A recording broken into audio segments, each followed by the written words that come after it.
आज हम बात करेंगे इंटरनेशनल बिजनेस या इंटरनेशनल ट्रेड के एक बहुत ही इंपॉर्टेंट कॉन्सेप्ट इकोनॉमिक इंटीग्रेशन की। हम फर्दर ये भी जानेंगे कि कैसे इस इंटीग्रेशन की वजह से इकोनॉमीज की जो डेवलपमेंट है किसी भी टर्म्स में, whether in terms of employment generation, exchange of culture या फिर GDP growth, foreign exchange reserves में ऑगमेंटेशन, इंक्रीमेंट, किसी भी टर्म्स में कैसे इकोनॉमिक इंटीग्रेशन एक बहुत ही predominant role, important role play करता है। तो होता क्या है इकोनॉमिक इंटीग्रेशन? देखो, वर्ल्ड में जब कंट्रीज आपस में, कुछ कंट्रीज आपस में जब एक अग्रीमेंट कर देती हैं, किस पर्पस के लिए? ताकि जो भी बैरियर्स हैं ट्रेड के रिगार्डिंग या और भी फैक्टर्स के रिगार्डिंग, जो भी बैरियर्स हैं वो कम हो जाएं या हट जाएं। तो देखो, वी ऑल नो कि सारी कंट्रीज अपना ग्रोथ चाहती हैं, इकोनॉमिक ग्रोथ वो चाहती हैं कि उनकी कंट्री का हो, चाहे वो गुड्स हो, सर्विसेज हो या फिर एम्प्लॉयमेंट जनरेशन हो, कोई भी चीज़ हो, जीडीपी ग्रोथ हो, ठीक है, एग्रीकल्चर के प्रोडक्ट्स का इंपोर्ट एक्सपोर्ट हो, हर चीज़ में वो क्या चाहती है, उनका ग्रोथ हो। अब ये कैसे पॉसिबल है? जब कुछ कंट्रीज आपस में मिलके एक तरीके का इंटीग्रेशन करती है अपनी इकोनॉमीज का। तो कैसे ये चीज़ें होती हैं ये हम फर्दर समझेंगे, इसके क्या क्या लेवल्स होते हैं, राइट। तो जैसे कि मैंने आपको बताया कि एफडीआई, फॉरेन डायरेक्ट इन्वेस्टमेंट, जो कि बात करता है कि जब हम किसी और कंट्री में या तो अपना एक नया बिजनेस स्टार्ट करते हैं, फैक्ट्री सेटअप करते हैं, प्लांट मशीनरी परचेस करके एक नया प्लांट स्टार्ट करते हैं, ठीक है, या फिर हमारे मूवमेंट होते हैं लेबर का, फ्री मूवमेंट है लेबर का, या फिर आपके एम्प्लॉयज़ का between countries, foreign exchange reserves, जब इंपोर्ट ज़्यादा, एक्सपोर्ट ज़्यादा हो रहा है, इंपोर्ट कम हो रहा है, फॉरेन एक्सचेंज रिजर्व्स में इम्प्लीमेंटेशन हो रहा है, ऑगमेंटेशन हो रहा है, तो ये सारी चीज़ें हर कंट्री चाहता है। तो इसी रीज़न की वजह से कंट्रीज आपस में क्या करती हैं, अपनी इकोनॉमीज को यूनिफाई करती हैं, ताकि जो बैरियर्स हैं ट्रेड के, चाहे टैरिफ बैरियर्स हों या नॉन टैरिफ बैरियर्स हों। अब टैरिफ बैरियर्स क्या होते हैं? देखो, टैरिफ बैरियर्स बात करते हैं आपके टैक्सेस जो कि इंपोर्ट या एक्सपोर्ट पे एक कंट्री लेवी करती है। अब जब कस्टम ड्यूटी की बात करें, वो भी एक तरीके का एक टैक्स है, एक टैरिफ है जो कि कंट्रीज गुड्स या सर्विसेज पे लगाती है। अब उसके भी काफ़ी सारे टाइप्स होते हैं स्पेसिफिक, जो कि सिर्फ क्वांटिटी पे लगता है। जैसे मान लो एक टेलीविज़न इंपोर्ट करने पे इतना परसेंट या ये अमाउंट, और एड वैलोरम होता है दूसरा, जिसमें वैल्यू पे, मतलब कि यूनिट्स या फिर we can say not units, amount पे जो लगता है। 10 करोड़ की चीज़ लाने पे 10% या इस वैल्यू, इस अमाउंट का जो है टैक्स लगेगा। वैसे ही सेफ गार्ड ड्यूटी लगाती है टैरिफ बैरियर्स में, गवर्नमेंट सेफ गार्ड ड्यूटी लगाती है। मान लो अगर इंपोर्ट, कोई प्रोडक्ट बाहर से इंपोर्ट होकर आ रहा है और वो बहुत ज़्यादा इंडिया में सेल होने लगा, हमारी कंट्री में, तो हमारे गुड्स को हम प्रोटेक्ट करना चाहेंगे, तो इसीलिए हम सेफ गार्ड ड्यूटी लगा देते हैं इंपोर्टेड गुड्स पे। एंटी डंपिंग ड्यूटी होती है। देखो, डंपिंग में बहुत सारी चीज़ें आती हैं। या तो ये हो सकता है कि बाहर के सामान जो इंपोर्ट हम कर रहे हैं उसमें वो कंट्री जो इंपोर्ट कर रही है वो हमको अपनी कंट्री से सस्ता देने लगे, किसी भी रीज़न की वजह से डंप कर रही है वो, या फिर वो क्या करे कि अपने गुड को जो है महंगा बेचने लगे। तो बहुत टाइप की डंपिंग होती है, जो कि हम एक डिटेल वीडियो इस पर आपको मिलेगी, जिसमें टैरिफ बैरियर्स और नॉन टैरिफ बैरियर्स दोनों ही हम डिटेल में डिस्कस करेंगे। अब नॉन टैरिफ बैरियर्स होते हैं, वो भी होते हैं, ठीक है, जो कि एक कंट्री इम्पोज करती है इंपोर्टेड या एक्सपोर्टेड गुड्स पे। अब क्या होते हैं ये? देखो, कोटाज के बारे में आपने सुना होगा कि जब हम किसी इंपोर्टेड गुड पे लिमिट लगा देते हैं कि हाँ इतने ही यूनिट्स आ सकते हैं, राइट।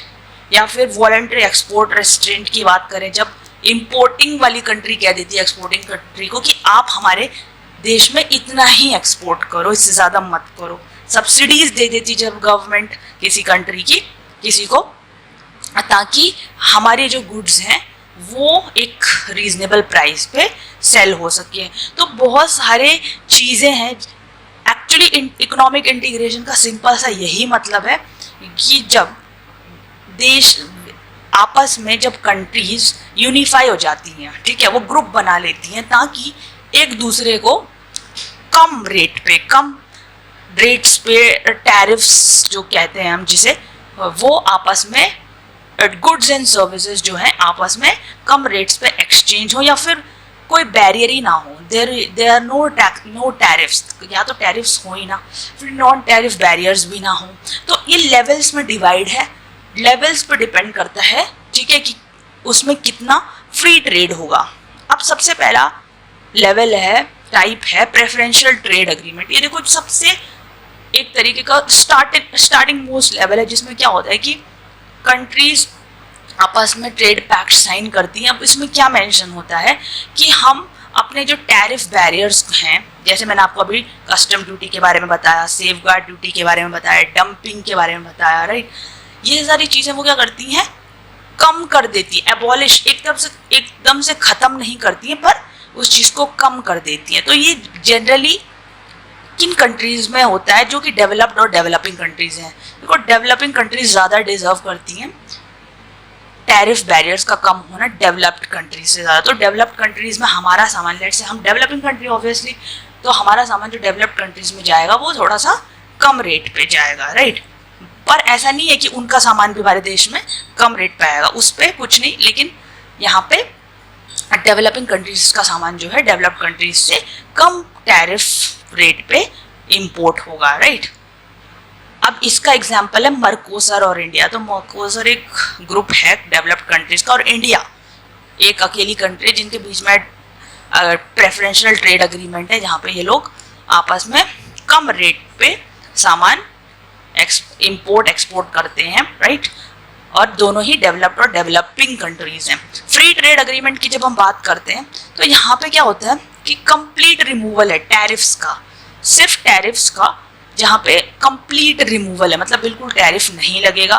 पर इसमें क्या नहीं आती है, सर्विसेज नहीं आती हैं इसमें, एग्रीकल्चर और fishing is excluded from this. तो ये सारी चीज़ें इसमें नहीं आती हैं, लेकिन हम कुछ एक्सेप्शंस लेके यहाँ पे इन चीज़ों को इंक्लूड कर सकते हैं, राइट। तो सीसा सीपा करके कुछ अग्रीमेंट्स होते हैं बेसिकली, इनके थ्रू हम क्या कर सकते हैं, इसमें आपके नॉन टैरिफ बैरियर्स भी आ सकते हैं, आपके सर्विसेज भी इंक्लूड हो जाती हैं। तो कुछ इसको एक्सटेंड करके हम उस चीज़ को इसमें इंक्लूड कर सकते हैं, राइट। अब एक एग्जांपल है USMCA, जिसको हम पहले नाफ्टा कहते थे, north Atlantic free trade agreement. अब इसे USMCA, United states Mexico Canada agreement बोलते हैं, जिसमें क्या है कि FTA है ये बेसिकली कंट्रीज का, जिसमें नॉन टैरिफ बैरियर्स सर्विसेज भी इंक्लूड हैं, एग्रीकल्चर, फिशिंग, सब कुछ बेसिकली टैरिफ्स का, इसमें नॉन टैरिफ्स का रिमूवल है, एबॉलिशन है। कस्टम यूनियन की अगर हम बात करें तो ये FTA का एक एक्सटेंशन है। यहाँ पे क्या होता है कि जो ट्रेड पॉलिसी मेंबर कंट्रीज की है, राइट, वो ही ट्रेड पॉलिसी उनकी दूसरी नॉन मेंबर कंट्रीज के साथ होगी। अगर आसियान की हम बात करें, association of south east Asian Nations की, ठीक है, इन नेशन 10 कंट्रीज हैं इसमें, ओके, इंडोनेशिया हो गया, म्यांमार हो गया, वियतनाम हो गया, जितने भी साउथ ईस्ट एशिया की कंट्रीज हैं, सारी 10 कंट्रीज में बेसिकली इन्होंने क्या किया, अग्रीमेंट किया हुआ आपस में FTA, जिसे कस्टम यूनियन कहते हैं। इसमें क्या होता है कि इन कंट्रीज की एक ट्रेड पॉलिसी आपस में, मतलब जैसे फॉर एग्जांपल ये 10 कंट्रीज आपस में एक ही टैरिफ रेट लेते हैं, और नॉन टैरिफ बैरियर्स भी एक जैसे हैं, सब कुछ एक जैसे, सर्विसेज सब कुछ आ रही है, लेकिन यही ट्रेड पॉलिसी ये दूसरी कंट्रीज जो कि नॉन मेंबर कंट्रीज हैं उसके लिए भी फॉलो करती हैं, राइट। अब कॉमन मार्केट की अगर हम बात करें तो यहाँ पे क्या होता है कि आपके जितने भी फैक्टर्स ऑफ प्रोडक्शन है, चाहे लैंड हो, लेबर हो, कैपिटल हो, एंटरप्रेन्योरशिप हो, ये सारे के सारे फ्रीली एक जगह से दूसरी जगह मूव कर सकते हैं, कोई भी रिस्ट्रिक्शन नहीं है। आज मुझे यहाँ से लेबर की बात करें, अगर एम्प्लॉय की बात करें, अगर यहाँ इस कंट्री से दूसरे कंट्री पे जाना है तो कोई भी रिस्ट्रिक्शन नहीं है, राइट। तो कॉमन मार्केट है, तो आराम से एक कंट्री से वो दूसरी कंट्री मूव कर सकते हैं सारे फैक्टर्स ऑफ प्रोडक्शन, बाकी चीज़ें तो रहेंगी ही रहेंगी। टैरिफ बैरियर्स का एबॉलिशन, नॉन टैरिफ बैरियर्स का एबॉलिशन, सर्विसेज भी आ रही हैं, गुड्स भी आ रहे हैं, right, everything is there, okay, and this also is an extension. Okay, now economic union की हम बात करें तो इसका एक एग्जाम्पल है मर्कोसर, जो कि ईस्ट की कुछ आपकी कंट्रीज हैं जिनका एक यूनियन है, ये कॉमन मार्केट का एग्जाम्पल है। इकोनॉमिक यूनियन की अगर हम बात करते हैं तो यहाँ पे ना इकोनॉमी का इंटीग्रेशन है, मतलब देखो टैरिफ नॉन टैरिफ बैरियर सब कुछ हटा दिया है, सब कुछ नहीं है यहाँ पे, लेकिन इनकी करेंसी भी कॉमन होती है, फैक्टर्स ऑफ प्रोडक्शन तो मूव करते ही हैं इधर से। अगर यूरोपियन कंट्रीज चाहें, 27 कंट्रीज हैं, वी ऑल नो, चाहे तो एक कंट्री से दूसरी कंट्री इसके मूवमेंट हो सकता है कि इनका फैक्टर लेबर्स का without any visa anything, right, common trade, ठीक है, मॉनेटरी पॉलिसी, मुद्रा से रिलेटेड जो पॉलिसी होती है, हमारे देश में आरबीआई इसको देखता है, तो इनके देश में एक कॉमन सेंट्रल बैंक है जो कि इसको देखता है, राइट, फिस्कल पॉलिसी, टैक्सेस से रिलेटेड, गवर्नमेंट के खर्चों से रिलेटेड टैक्सेस, सब पॉलिसी सब कॉमन होती है, राइट। तो इसका एक बहुत ही अच्छा एग्जांपल है यूरोपियन यूनियन। पॉलिटिकल यूनियन की हम बात करें तो यहाँ पे क्या होता है कि पूरी सरकार, पूरी गवर्नमेंट का ही इंटीग्रेशन है, मतलब यहाँ पे एक डिसीजन मेकिंग बॉडी भी सेम होगी, प्रेसिडेंट सेम होगा, कोर्ट सेम होंगे, सरकारें सेम होंगी, everything will be same, right. So hope आपको समझ आया होगा आज का इकोनॉमिक इंटीग्रेशन पे जो हमारा डिस्कशन था। बाकी हम कंक्लूजन से यही समझ सकते हैं कि काफ़ी सारे फायदे हैं, जैसे एम्प्लॉयमेंट जनरेट होगी ऑब्वियसली, राइट, बेटर वेजेस होंगी, सैलरीज होंगी इंक्रीज, क्योंकि ज़्यादा कंपनीज आती हैं अगर एफडीआई के थ्रू, राइट, और भी मीडियम्स के थ्रू, एक्सचेंज ऑफ कल्चर होता है, राइट, टेक्नोलॉजी बेटरमेंट होती है, लेकिन कुछ नुकसान भी होते हैं हर चीज़ के। जैसे अगर हम बात करें कि यहाँ पे अगर कुछ कंट्रीज़ ने ग्रुप बना दिया है, ठीक है, और वो पावरफुल कंट्रीज़ हैं, डेवलपिंग कंट्रीज़ हैं, अब फिर जो पुअर कंट्रीज़ हैं उनको उनके साथ कोई ग्रुप बनाने नहीं चाहता, क्योंकि उनको पता है कि ये कंट्रीज़ हमें कुछ फ़ायदा नहीं दे सकती है, इनके या तो पुअर हैं या डेवलपिंग हैं, तो यहाँ पे एक तरीके का डिफ्रेंसिएशन क्रिएट हो जाता है। तो ये अभी है, तो इस चीज़ को इम्प्रूव करने की ज़रूरत है, अनइक्वल ट्रीटमेंट को हटाने की ज़रूरत है, थोड़ा डेवलपिंग और पुअर कंट्रीज़ के साथ एक तरीके से थोड़ा उन्हें फेवर मोस्ट, जैसे कि डब्ल्यूटीओ में भी डब्ल्यूटीओ का भी एक प्रिंसिपल है मोस्ट फेवर्ड नेशन का, तो इसको अवॉइड करना चाहिए कि जो फेवर कुछ नेशंस को फेवर देना चाहिए because of their developing nature of they are least develop countries, okay. So बहुत सारी चीज़ों की इसमें अभी भी इम्प्रूवमेंट की ज़रूरत है। So hope you have understood whatever has been discussed. So if you like this video, don't forget to like, share and subscribe.